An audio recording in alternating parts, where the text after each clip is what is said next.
Hello and welcome back. I'm Christina, an artist and illustrator, and I'm here with some more sketchbook ideas for you. I've been neglecting my sketchbook a bit to color, so today I'm easing back in with some relaxing ideas for you. I'll be starting in my small sketchbook with colored pencils, and this time I'll let my intuition guide me on what I'm going to create. Sometimes you just need to start without a plan. I chose the first color that sort of spoke to me, so I grabbed a teal blue and I just started drawing a line, and I decided that line needed to be a ribbon. So right here you can see me coloring in a teal ribbon that comes to a point. As we go further, you'll see some of these sketchbook ideas are a bit more thought out, but for this one, we're just going to take our time and let ourselves be drawn to different colors and shapes. I decided to separate this ribbon with a break and make it into 3 different sizes and let it trail down the page. You'll see later that this does change, but again, I'm just doing what I enjoy. So if you've got your sketchbook out and you're working along with me, go ahead and draw what is coming to you. It doesn't have to be ribbons. It doesn't have to be the same colors. We're just getting back in the sketchbook that we've missed for so long. I grabbed another color that was speaking to me, a lavender, and if you've seen some of my previous videos, I'm really enjoying lavenders and purples right now. And I'm doing the same shape that I did before because it felt easy and good, and I could let my mind wander, and I could swoop in and around and over. I really love drawing wavy lines. I can see how this could be different for some other people. They don't like waves, they like stripes. And you could simply draw stripes down the page or circles and dots. You're just drawing what feels good to you at the moment. I like that this kind of sketchbook page is one that you can do anywhere, especially with the portability of colored pencils in this tiny little sketchbook. I have done pages like these waiting for my kids at baseball practice or in the car when my husband's driving and I'm too anxious to look out the window. I have several different sizes of sketchbooks, but this one is by far my favorite because it's so portable. And it's actually almost full, so I need to look into getting a new one. I have a similar sized one with watercolor paper that I haven't opened yet, and I hope to do that in a future video.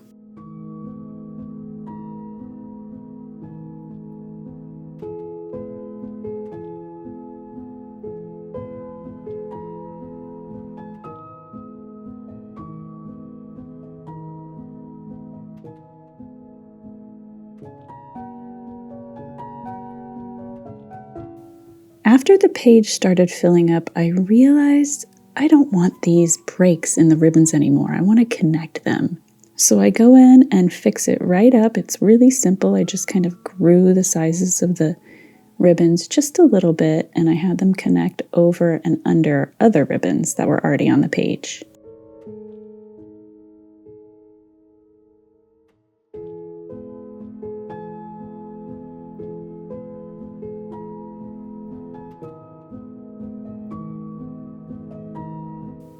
When I got tired of all the cool colors and I had filled up most of the page, I reached in for a warm yellow and decided to do a skinny, curly Q line that weaved in and out of the ribbons. This was really fun. I took it slow and I did loops here and there wherever I saw a break on the page, and I'm really happy with how it turned out. So if you're feeling blocked, you might want to give this one a try. Either grab something and just start drawing, or do exactly what I'm doing here, and you might just get that little spark of inspiration you need to keep going.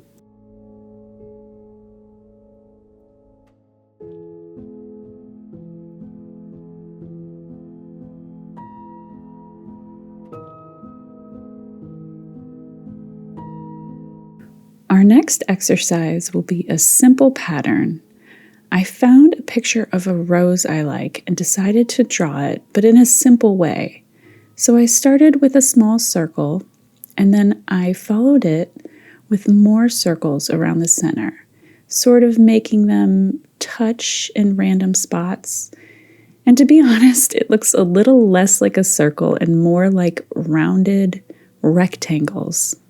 And these rounded rectangles represent the petals of the flower. As I got to the outer edges, I decided to add a little bit more interest to the petals and made them a bit more wavy, had them get a little bit thicker and touch each other in random areas. So you can see here the rose is starting to form. I love drawing simplified flowers. Usually I do it with a micron or a fine liner pen, but when you add in the color of the colored pencils, it makes them look really pretty. I'll be drawing this same rose with different colors in slightly different ways around the page. I'm using a warmer orangey brown here, and I'm making the center of the rose a bit to the left, so you'll see that the petals get a little bit thicker on the right side, which makes it look like the rose is pointed slightly askew.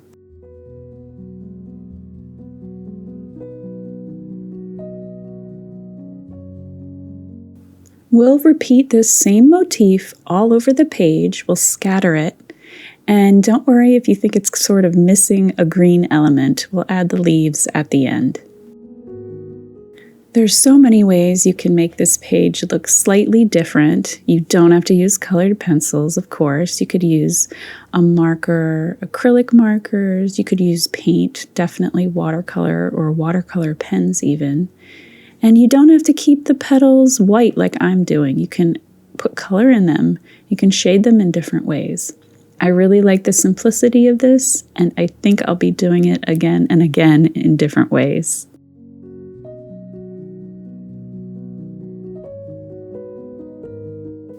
One thing I love about patterns is that it gives you a chance to repeat things. And while maybe to some it does seem a little repetitive and boring, to me, it helps you really develop an understanding of the object you're drawing. It also gives you the chance to really find and understand your own style. We're moving on to the leaves, and these will be pretty simple too. We'll just draw the outline of the leaves and add the veins inside, and I'm going to use one color for simplicity. I think they'd also look great completely filled in with color, with no lines and no outline. It would be a nice contrast with the roses, but I really like this line art effect on this page, so I'm going to stick with this way this time instead. We'll be filling up the rest of the page with these leaves and letting them sort of fall behind some of the roses when space gets tight.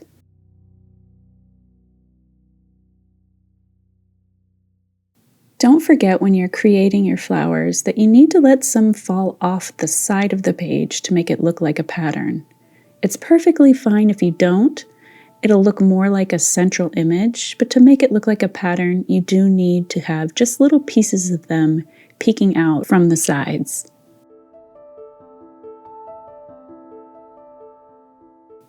Here are our completed colored pencil pages.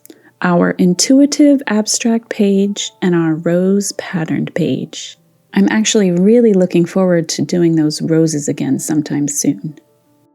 Next, I'm grabbing my larger watercolor sketchbook, and I've drawn out a grid. This is a 3x4 grid with 1.5-inch squares, and I've taken a little extra step of making a small stencil of a bit smaller square to fit inside the grid, because I don't want my squares to touch. Now, I probably could have done this an easier way and used a ruler to draw a dashed line just above and below my grid, but you live and you learn. We'll be creating Moroccan tiles, and I don't want my tiles to touch this time, which is why I'm making these tiny little squares in this grid, just a hairline apart. If you don't mind your tiles touching, I think it looks fine either way. I'm going in and erasing some of the lines just to make them lighter, and then grabbing my pencil and coming back in to draw each Moroccan tile. If you search online, you'll find tons of different designs for these tiles, and you can try to copy them exactly or make them your own, which is what I did here. I found it very helpful to draw a cross inside each tile to find the center. It was a lot easier to make them symmetrical that way. I had a lot of fun coming up with different designs for each tile, and it sort of feels like each one is their own individual little artwork. If you don't want to search up tiles, you can go ahead and copy the ones I've done here. You'll see that I end up liking some designs more than others, and I actually do this exercise twice and repeat some of the designs I really enjoyed painting.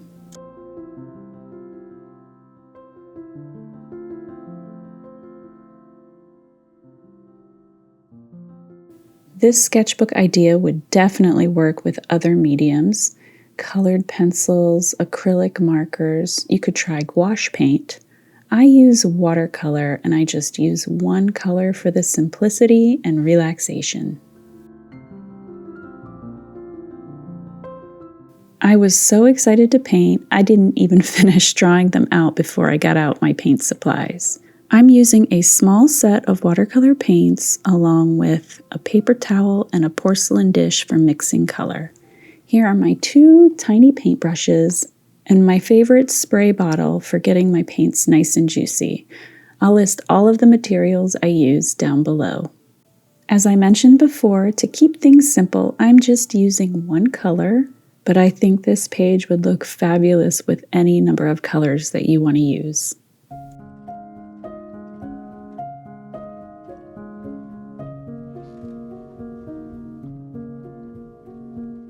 Although this sketchbook idea took significantly longer than the first 2, the great thing about it is that you can step away and come back at any time, since all of these little squares can be painted and drawn individually. It had been ages since I had gotten out my watercolors, and I really missed it. I realized just how much I love the medium as soon as I started painting again.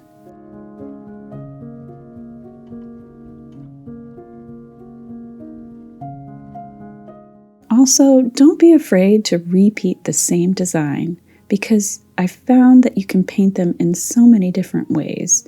You can outline shapes, you can color them in, you can color just around them, and you can add little embellishments like these dots wherever you see an open area that you think really needs to be filled.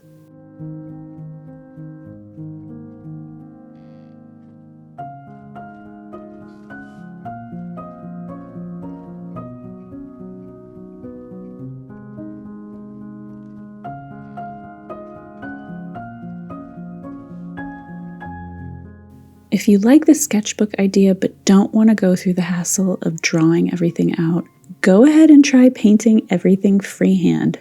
There's something magical about not so symmetrical, not so perfect lines that give hand-drawn paintings a really charming quality.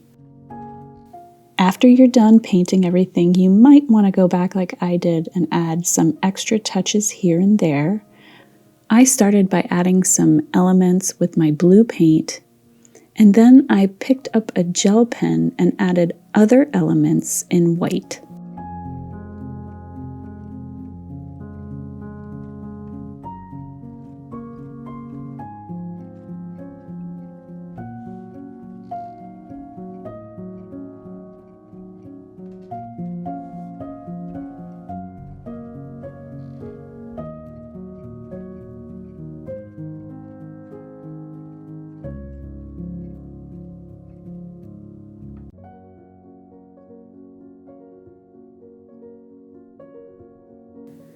We are done. I had a lovely time creating this page, so much so that of course I had to do it twice. I don't love all of the tiles, but I loved every minute of creating them. So here is my second attempt. I used a different color by Daniel Smith. It's called Cascade Green, and it's made up of 2 pigments, a blue and a green, and it's really neat to see how the color turns out each time you use it. For our final sketchbook project, we are heading back to our small sketchbook. You can use any size you like. And I'm going to try drawing something I wanted to for a very long time, a seed packet. Now, if you're a gardener, you know exactly what I'm talking about. It's just a packet of seeds with a pretty picture on top. And I know I could just draw a picture of a fruit or a vegetable or a flower, but there's something about it being packaged up in this crisp little white envelope with some ornamentation around it and the name on top that I just love. I found something rectangular that I could trace in my sketchbook and made it a bit wider and shorter than it was and used that as the base. I also drew an inside border and some rounded corners for ornamentation. And for my seed packet, I'm going to draw a poppy flower. I chose a couple of reference images I found online, and I'm going to combine them to make my poppy seed packet. Since my roses earlier were a bit more abstract and simple, I'm going to make this poppy flower a bit more traditional and realistic looking. I remember that there was a time where I despised drawing flowers. I'm not exactly sure why. Maybe I was a bit intimidated or afraid to draw them. But over time, I eventually overcame that, and now, of course, they're one of my favorite things to draw.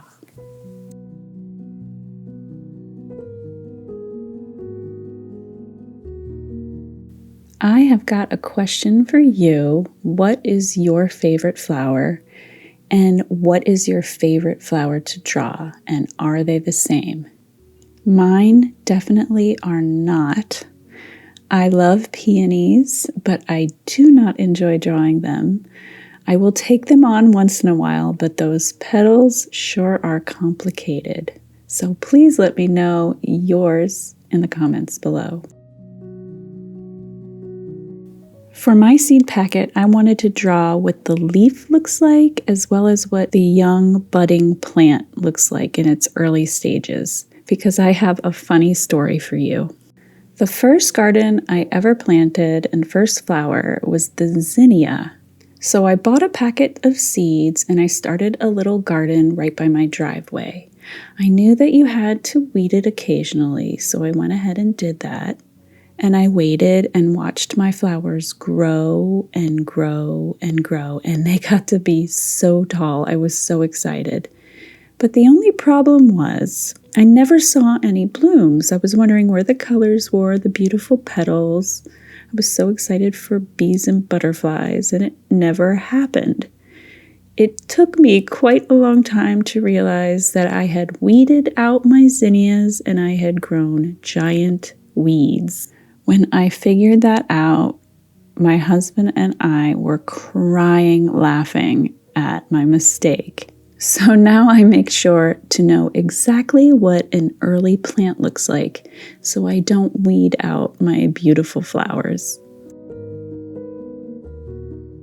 You can see here we've moved along to outlining our sketch with a waterproof fine liner pen. I'm using a Micron. And after we're done, we'll go ahead and just erase those pencil lines underneath.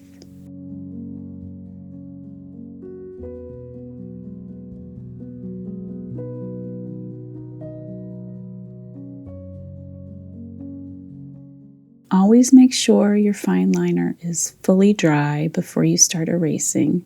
And you'll notice here I did leave out some lines, so I go ahead and add them in when I spot them. I'm using colored pencil again to color this one in, but this would look great with watercolors as well. You could also try alcohol markers if you're careful with the bleed behind the page. And you may even want to try water-based markers. They can get a little streaky, but they look nice as well. I used more than one green to color in the stems and the leaves, just to give it a little extra dimension and variety of color. I did the same thing with the petals. I started with a pale peach, and I had a coral and a red and even a slight plum color in there. I really love how you can layer colored pencils. I am not a colored pencil expert, but I do love using them in my sketchbook. The majority of my pencils are Prismacolors, but I do also use some Caran d'Ache and Faber-Castells. I don't notice a huge difference with all of them, but again, I only use them in my sketchbook. They're not for any professional art.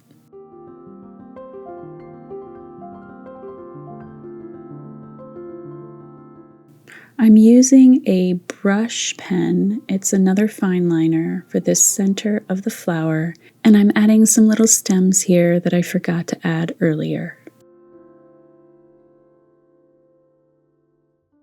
I could have stopped there, but I wanted to add a little dimension to the seed packet, so I did a light gradient of beigey peach at the bottom at the top and let it just fade into white in the middle.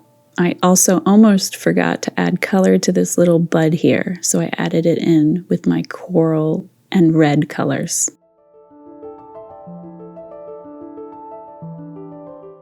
It seems like you can add an endless number of layers when you use colored pencil. So even though when I thought I was done, I realized I wasn't, and I added some more. As a final touch, I'm adding a very slight shadow with a water-based marker on the left and bottom side of the seed packet. She is all finished and she's so cute. I had so much fun drawing this seed packet. Of course, I did it again and made some gourds on the other side. Thank you for joining me today. It felt so good to get back in my sketchbooks. I hope you enjoyed creating art together, and I'll see you soon. Take care.